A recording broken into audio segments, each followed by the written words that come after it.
चलिए नेक्स्ट देखिएगा। अगला टॉपिक है, आप लोग एक घर का नाम सुने हैं? घर का मतलब होता क्या है? घर का मतलब जहां पे हम लोग निवास करते हैं, जहां पे रहते हैं, उसी को हम लोग क्या कहते हैं? घर। अगर आपसे बात किया जाए कि घर का इंग्लिश क्या होता है, अगर हम इस घर की बात करें कि इस घर का इंग्लिश क्या होता है, तो आप लोग इसका इंग्लिश दो टर्म में देते हैं।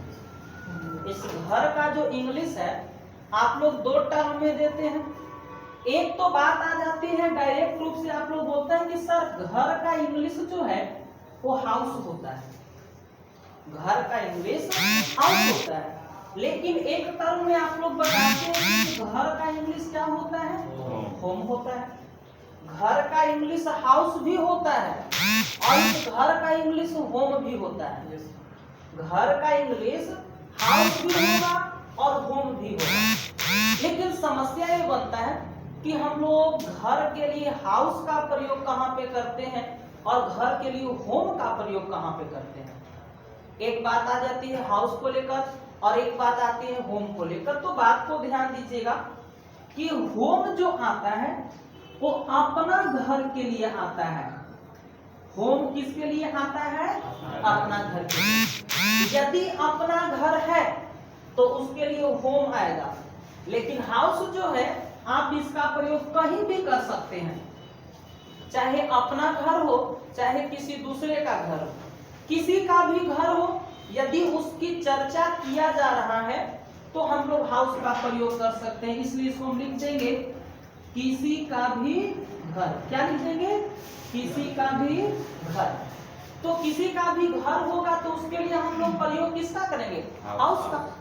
अगर अपना घर रहे तो होम, अपना घर रहे तो होम। लेकिन किसी का भी घर हो, चाहे अपना हो चाहे पराया हो, अपना होगा फिर भी हाउस लगाएंगे और पराया होगा फिर भी हाउस लगाएंगे। लेकिन होम एक फिक्स की तरह आ गया है कि अपना रहेगा तभी होम लगेगा। जैसे कोई बोलता है मैं अपना घर में रहता हूं, मैं अपना घर में रहता हूं, तो क्या होगा जी? I live in on home होगा कि ऑन हाउस होगा? ऑन होम होगा। लेकिन यदि यहां बोल दिया जाए मैं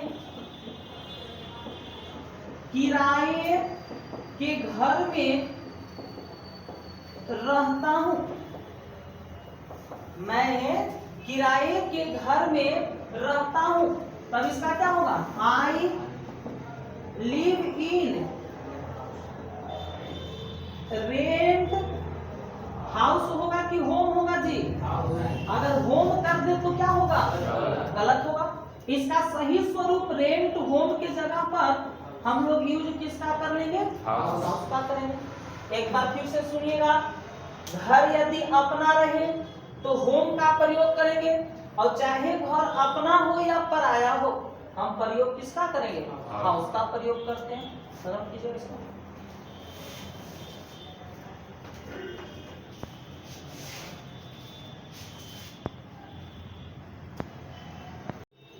देखिएगा, आप लोग इस वेजेस का नाम सुने हैं?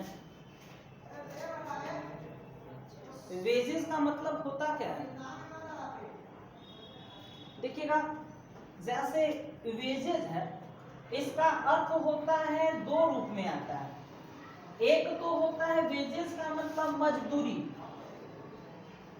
मजदूरी कहने का मतलब क्या होता है कि आप जब कोई व्यक्ति आपके घर में कहीं पर भी कोई काम कर रहा है और उसके बदले में आप उसको कुछ भुगतान कर रहे हैं। जैसे हम आप लोग को अभी पढ़ा रहे हैं, इस पढ़ा रहे हैं तो यहाँ पर इसके बदले में आप हमको क्या देते हैं? कुछ देते हैं क्या? पैसा देते हैं। तो यह जो आप पैसा हमको देते हैं वो क्या हो गया? मेरा मजदूरी हो गया, क्योंकि हम काम कर रहे हैं। और जब हम काम कर रहे हैं तो इस काम करने के बदले में कुछ हमें आप दे रहे हैं, उसी को क्या कहते हैं? मजदूरी कहते हैं। लेकिन कभी कभी क्या होता है कि हमने कुछ गलती कर दिया, कुछ गलती की, अब उस गलती करने का हमको क्या मिलेगा? मजदूरी। क्या मिलता है? सजा। तो जब हम गलती कर दिए तो गलती के लिए हमको क्या मिलता है? सजा।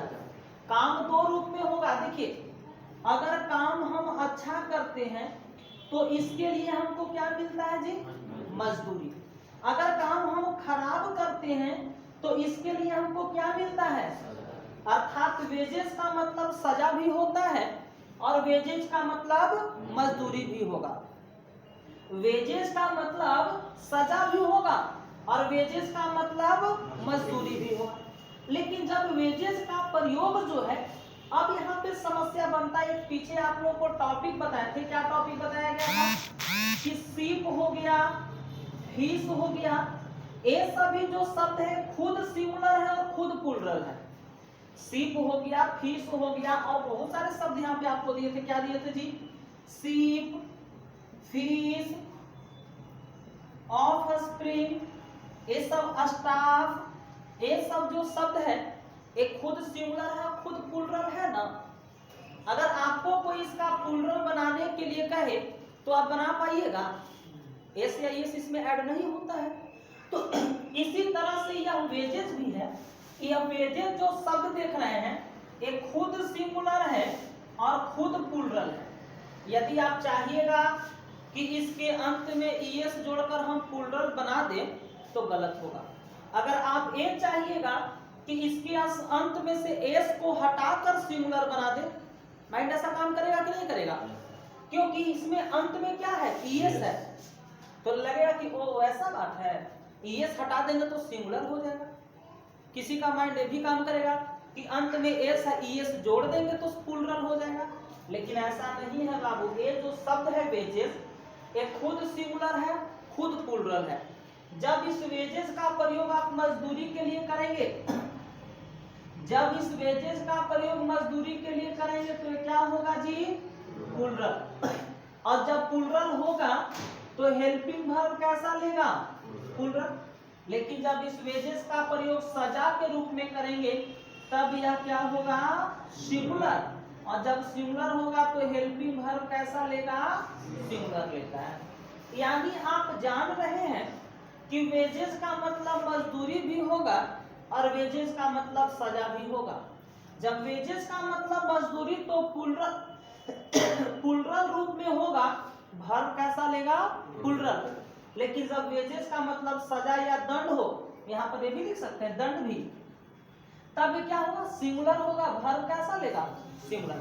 जैसे हमने एग्जांपल लिखा, कोई बोलता है ना कि कठिन परिश्रम का फल मीठा होता है। कठिन परिश्रम का फल मीठा होता है, तो फल कहने का मतलब यहाँ पर क्या स्पष्ट होता है? मजदूरी। क्योंकि कोई परिश्रम करता है तो उसको फल के रूप में क्या दिया जाता है? मजदूरी ना। तो फिर क्या होगा? वेजेस लगेगा। हमने लिख दिया कठिन परिश्रम का, क्या हो गया? कठिन परिश्रम का मजदूरी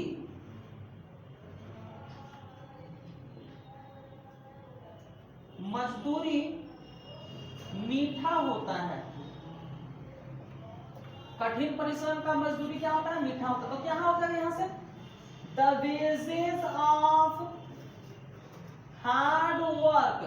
अब बताइए बाबू कि the wages of hard work is होगा कि आर होगा? आर, क्योंकि प्लूरल है तो क्या होगा? Are sweet. लेकिन इसमें है कि सजा या दंड होता है जो कि सिंगुलर होगा। हमने लिख दिया कि पाप का सजा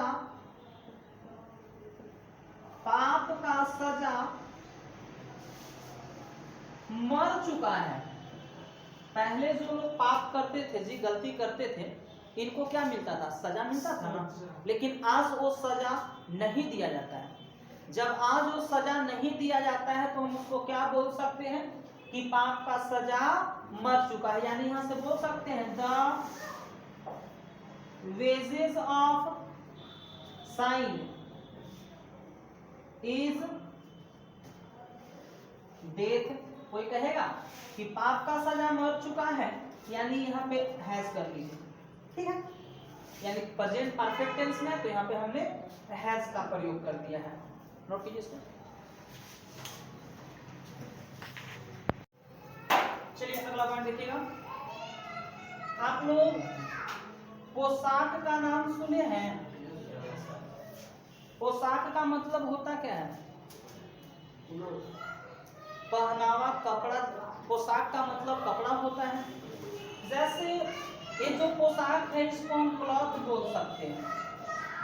अब यह जो क्लॉथ है, ये पहनने वाला जो कपड़ा होता है, हम लोग भी कपड़ा पहनते हैं और देखते हैं गर्ल्स लोग भी पहनती है।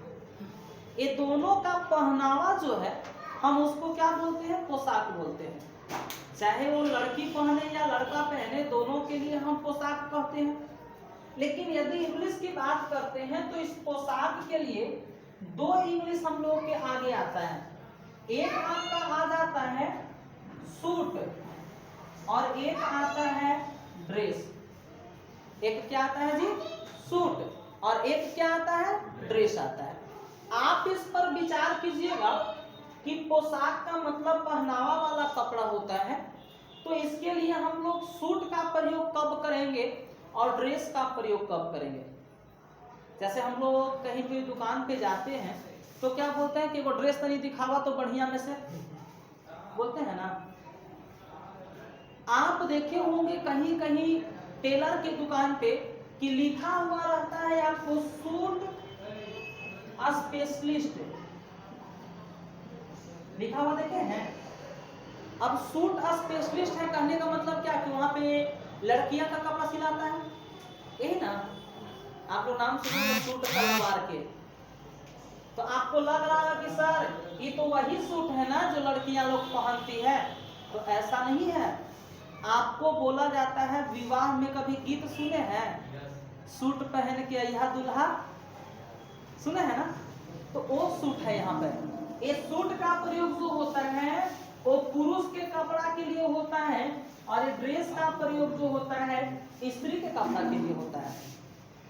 जो स्त्री पहनती है कपड़ा उसको हम ड्रेस बोलते हैं, और जो पुरुष पहनता है उसको क्या बोलते हैं? सूट। यानी पुरुष के लिए सूट, स्त्री के लिए पोशाक का दो इंग्लिश है, सूट और ड्रेस। पुरुष के लिए क्या प्रयोग करेंगे और स्त्री के लिए क्या प्रयोग करेंगे? जैसे हमने बोला कि मैंने अपने भाई के लिए